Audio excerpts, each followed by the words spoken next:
বুকুৱে বুকুৱে বৈ পৰা এটা দুখ খবৰ, জনতাই কাহানিও নভবা এটা দুখ খবৰ। সকলো ব্যথিত, এতিয়া জনতা ব্যথিত। মই আচৰিত হৈছোঁ, এই নৰ্থ ইষ্ট ফেষ্টিভেলৰ গুৰি ধৰোতা তেখেতে কি গম পোৱা নাছিল নেকি? এই শিল্পীজনৰ, এই শিল্পী খনিকৰ সাধকজনৰ যে দীৰ্ঘদিনীয়া এটা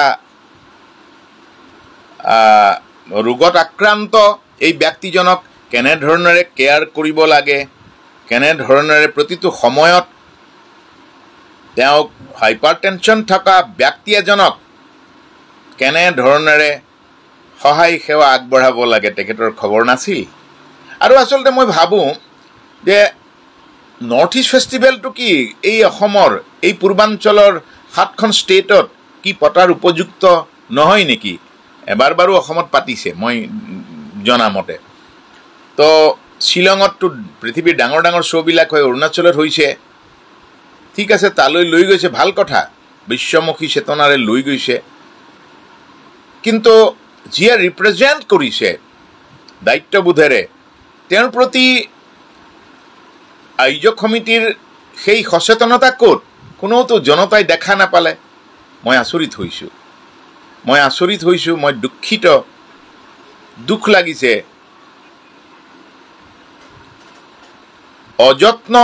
অযত্নৰ কাৰণে সেই শিল্পী, কলা কুশলী, সেই শৈল্পিক চেতনা, সেই সত্তা, সেই শিল্পী খনিকৰজন হঠাৎ হেৰাই গুচি গ'ল। ইয়াৰ বাবে দায়ী কোন? কৈফিয়ত দিব লাগিব। অসমৰ প্ৰতিজন, অসমৰে নহয়, এই অসমীয়াই নহয়, পৃথিৱীয়ে ভালপোৱা শিল্পীজনৰ প্ৰতিজন শুভাকাংক্ষীকেই তেখেতলোকে উত্তৰ দিব লাগিব, উত্তৰ দিব বুলি মই ভাবোঁ। কাৰণ মই তেখেতৰ আয়োজকৰ শ্যাম মহন্ত, তেওঁৰ পৰা শুনিলোঁ যে তেওঁ গমেই নাপায়। অসমৰ এটুকুৰা হীৰা লৈ গৈছে, আৰু হীৰা টুকুৰাৰ সংৰক্ষণ বা কি ধৰণেৰে কি সাদৰেৰে ৰাখিব লাগে তাৰ পৰা সেই কথাটো গম নাপায়। আৰু কাৰ সুৰক্ষা কৰিব? আচৰিত। এনেধৰণৰ কৃষ্টি বেপাৰী বা সংস্কৃতিৰ বেপাৰীসকলক মই শ্ৰদ্ধাৰে ক'ব খুজিছোঁ, বিনম্ৰতাৰে ক'ব খুজিছোঁ, আজি এই সাংঘাতিক নভবা অনাকাংক্ষিত দুৰ্যোগ বা অনাকাংক্ষিত ঘটনাটোৰ বাবে দায়ী কোন? মৃত্যু চিৰন্তন সত্য। মৃত্যু য'ত থাকে, চৰণে নাজানে মৰণৰ ঠাই, চুচৰি বাগৰি তালৈকে যায়, সেইটো সঁচা। তথাপিতো সাৱধানীৰ মৰণ নাই বুলি এটা কথা আছিল নহয়, সেইটোতো ভাবিব লাগিছিল। আচৰিত হৈছোঁ, উপায়হীন হৈছোঁ, বিদগ্ধ হৈছোঁ যে প্ৰজন্মৰ পৰা প্ৰজন্মলৈ ভালপোৱা, প্ৰজন্মৰ পৰা প্ৰজন্মলৈ অনন্ত পৰৰ শক্তি আৰু প্ৰেৰণা গোটোৱা, প্ৰেৰণা বিলাব পৰা, মোতকৈ বহু বছৰৰ পিছত সংগীত আৰম্ভ কৰা, মৰমীয়াল, সৰল, সহজ, সাধাৰণ আৰু গোটেই মানুহ ভাল পোৱা শিল্পী খনিকৰজন, তেওঁক আমি অকালতে হেৰুৱাবলগীয়া হ'ল অযত্নৰ কাৰণে। প্ৰযত্ন আমি ল'ব নোৱাৰিলোঁ বোধ হয়। ইয়াৰ উত্তৰ জনতাই বিচাৰ কৰিব। বিতৰ্কৰ কাৰণে মই এই কথাটো কোৱা নাই। মই আশা কৰিম যে মানুহৰ কাৰণে, সমাজৰ কাৰণে, প্ৰজন্মৰ কাৰণে সদায় ভাবি ভাবি শিল্প সংস্কৃতি সাধনা কৰা মানুহবিলাক সদায় অৱহেলিত হয়, সদায় ক'ৰবাত নহয় ক'ৰবাত অন্তৰত আঘাতপ্ৰাপ্ত হৈ, ক'ৰবাত নহয় ক'ৰবাত ব্যথিত হয়, ক'ৰবাত নহয় ক'ৰবাত অৱহেলিত হয়। ইয়াৰ কাৰণ অসমৰ জনতাই বিচাৰ কৰিব। ইয়াৰ উত্তৰ সকলোৱে পাব বুলি মই আশা কৰি মই এই ৰাতিখন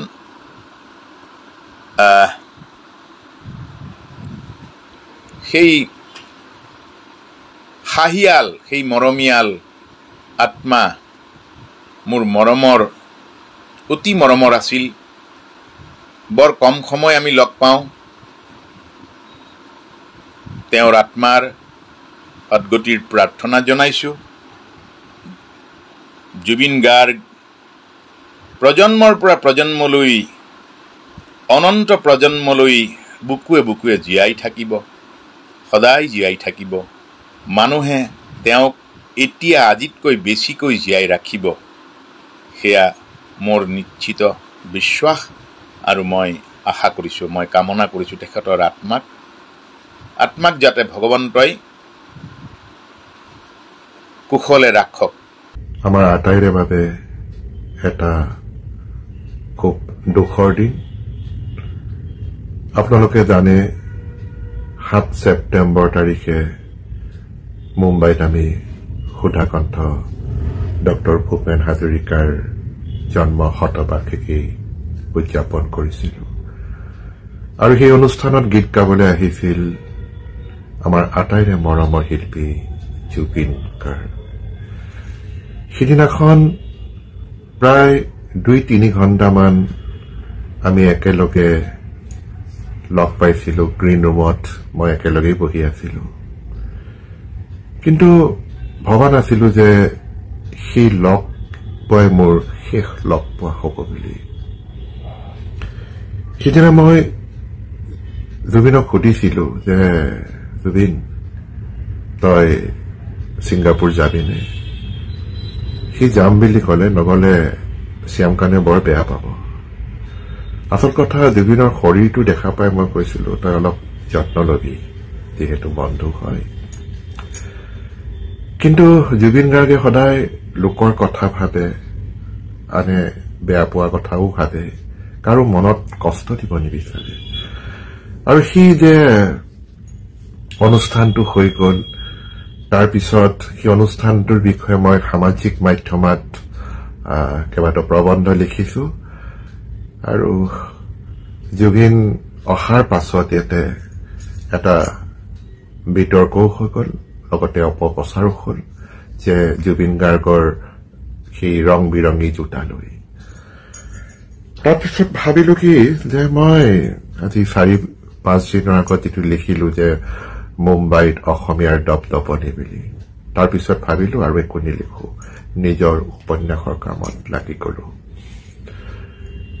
কালি কি হ'ল কালি মই 11টামান বজাত ভাত খাইছোঁ নিশা আৰু হঠাৎ মন গ'ল যে জুবিন গাৰ্গক লৈ এটা অসত্য কথা প্ৰচাৰ কৰা হ'ল বুলি মই এটা প্ৰবন্ধ লিখি আৰম্ভ কৰিলোঁ আৰু ৰাতি 1 ঘণ্টামান লাগিল যিটো প্ৰথম কাম মই নকৰোঁ বুলি কৈছিলোঁ নিলিখোঁ বুলি কৈছিলোঁ কিন্তু মই কেনেকৈ লিখিলোঁ মই গম পোৱা নাছিলোঁ আৰু আজি পুৱা শুই উঠিয়ে 5:40 সেই পোষ্টটো মই সামাজিক মাধ্যমত দিলোঁ মোৰ ফেচবুক একাউণ্টত লগে লগে দেখা পালোঁ যে পাঠকে পঢ়িছে ভাল পাইছে আৰু ঠিক 9:21 গৰিমাৰ পৰা এটা ফোন পালোঁ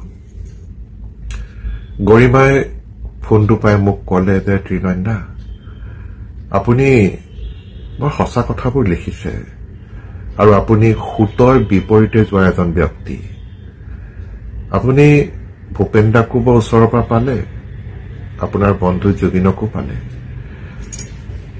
আৰু আমাৰ মানুহে জীয়াই থকা অৱস্থাত আমি যেন শিল্পীক সন্মান কৰিব নাজানো তেতিয়া তাই ক'লে মোক যে ভগৱানে নকৰক ত্ৰিনয়ন দা কাইলৈ যদি জুবিন নোহোৱা হৈ যাব তেতিয়া অসমীয়া মানুহে গম পাব যে জুবিন গাৰ্গ কেনেধৰণৰ শিল্পী আছিল আৰু এই কথাষাৰ পতাৰ পাছত কেইঘণ্টামানৰ পাছত মই এটা নিউজ পালোঁ যে জুবিন গাৰ্গ আৰু নাই মোক শোকে খুন্দা মাৰি ধৰিলে কিন্তু এটা কথা ভাল লাগিল যে হয়তো জুবিনৰ আত্মাই বিচাৰিছিল নেকি মই নাজানো যে জুবিনৰ মৃত্যুৰ আগে আগে সেই জোতা দুপাত লৈ যে বিতৰ্ক হল, তাৰোপৰি হৰিশ ভীমানীক অসন্মান কৰিলে, তেখেতক তেনেধৰণৰ এটা কথা অপপ্ৰচাৰ চলোৱা হল, সেই কথাটো লৈ মানে কিবা এটা যেন জুবিন গাৰ্গৰ মনত দুখ পাইছিলে, যাৰ কাৰণেতো জুবিনৰ আত্মাই বিচাৰিছিল যে সঁচা কথাটো প্ৰকাশ হৈ যাওক। কিন্তু মই নিলিখা মানুহ এটাই একো নিলিখো বুলি ভাবিছিলো। তেনেকুৱা এজন ব্যক্তিয়ে ৰাতি 11টাৰ পৰা 12টা বজালৈ যোৱাকালি লিখিছো আৰু আজি ৰাতিপুৱা পোষ্ট কৰিলো। কিন্তু কাকতলীয় কেনেধৰণৰ এটা সংযোগ যে মৃত্যুৰ আগে আগে জুবিনৰ সেই প্ৰকৃত সত্য কথাখিনিয়ে মই ৰাইজক অৱগত কৰিব পাৰিলো। মই এটা কথা অসমৰ ৰাইজক কৈ যাম বা ভৱিষ্যতেও কম যে কিছুমান কথা আছে, কিছুমান কথাৰ কোনো সত্যতা নাথাকে, মুখৰোচক কিছুমান কথা থাকে, আৰু বিশেষকৈ জুবিন গাৰ্গক লৈ। আজি জুবিন গাৰ্গ নাই কাৰণে মই এটা কথা, জুবিনে মোক মনা কৰিছিল যে তৃণয়ন তই কিছুমান কথা নিলিখিবি। এটা কথা অসমৰ ৰাইজক জনাই থোৱা উচিত যে জুবিন গাৰ্গক লৈ বহুত বিতৰ্ক হয়। সুধাকণ্ঠ মৃত্যুৰ সময়ত জুবিন গাৰ্গৰ ড্ৰেছক লৈ এটা বিতৰ্ক হৈছিল। আজি অসমৰ ৰাইজক মই কৈ থওঁ যে জুবিন গাৰ্গে সুধাকণ্ঠক কিমান ভাল পায়, মামা বুলি মাতে, দুজনী মাকৰ মৰম দিয়াৰ মাতৃ। গতিকে ভূপেন দাই যেতিয়া বিচাৰে, ভূপেন দাৰ যেতিয়া জন্মদিন পাতিছিলো আমি 2009ত, তেতিয়াও জুবিন আহিছিল গুৱাহাটীৰ পৰা। আৰু সেইদিনাখন মই ৰাজাক কৈছো, ৰাজা মানে ময়ূখ হাজৰিকা, জয়ন্ত হাজৰিকাৰ পুত্ৰ, যে ভূপেন দাক যেতিয়া অসম চৰকাৰে অসম ৰত্ন দিয়াৰ আগত তেওঁ আৰ্থিক অনাটনত ভুগিছিল, আৰু সেই সময়ত প্ৰথম 5 লাখ টকা দিয়া মানুহজনে আছিল জুবিন গাৰ্গ। আৰু জুবিনে মোক কৈছিল যে তই এই কথাবিলাক কাকো নকবি আৰু নজনাবি। কিন্তু আজি মই জনাইছো, যিহেতু জুবিন গাৰ্গ নাই, এখন বিশাল হৃদয়ৰ লোক আছিল। আৰু মই ভূপেন দাক যিদৰে ওচৰৰ পৰা লগ পাইছিলো, জুবিন গাৰ্গকো পাইছো, আৰু সেইকাৰণে জুবিনৰ কোৱালিটি কি, জুবিন কেনে পৰ্যায়ৰ শিল্পী, সেইবোৰ গম পাইছিলো। সেইকাৰণে মই জুবিনৰ ক্ষেত্ৰত সদায় প্ৰটেক্টিভ আছিলো। জুবিন অসমৰ পৰিচয় ভূপেন দাৰ পিছতেই। কিন্তু আজি অসমৰ সংগীত জগতত এটা বিৰাট শূন্যতা হল। জুবিন গাৰ্গ আৰু দুবাৰ কেতিয়াও জন্ম নলয়। মই একো কথা কব পৰা নাই। আজি এই বিছনাখনতে বহি আছো, শোকে খুন্দা মাৰি ধৰিছে। আজি ৩৬টা বছৰ, 3টা দশকৰ অধিক কাল বন্ধুত্ব থকা বন্ধু এজনে ইমান সোনকালে যে গুচি যাব মই ভবাই নাছিলো। জুবিনৰ লগত শেষ যিখন ফটো তুলিছিলো, সেই ফটোখন মই সামাজিক মাধ্যমতো দিয়া নাই, আৰু ভাবিছিলো যে তাক লৈ এটা লেখা লিখিম, আৰু সেই লেখাটো লেখাৰ সময়তে মই সেইখন সামাজিক মাধ্যমত মই পোষ্ট কৰিম। কিন্তু সেয়া আশা হৈ ৰল। দোস্তি, তই গুচি গলি। শোকে খুন্দা মাৰি ধৰিছে মোৰ দৰে লাখ লাখ শ্ৰোতাক তই কন্দুৱাই গৈছ। মোৰ মনত পৰে, তই বম্বেৰ পৰা যেতিয়া গুচি গৈছিলি, তেতিয়া তই কৈছিলি যে মই অসমতে থাকিম, মই অসমৰ মানুহৰ কাৰণে কৰিম। কাইলৈ যদি মই গ্ৰেমি এৱাৰ্ড পাব লাগে, অস্কাৰ এৱাৰ্ড পাব লাগে, মই অসমত থাকিয়ে মই সেই এৱাৰ্ড পাম। গতিকে তোৰ সেই ঠাইখনলৈ, জাতিটোৰ প্ৰতি, ভাষাটোৰ প্ৰতি তোৰ কিমান মৰম আছিল সেয়া জানো। তই যতে আছ শান্তিত থাক। তোক সদায় আমি মনত ৰাখিম, বুকুৰ মাজত ৰাখিম।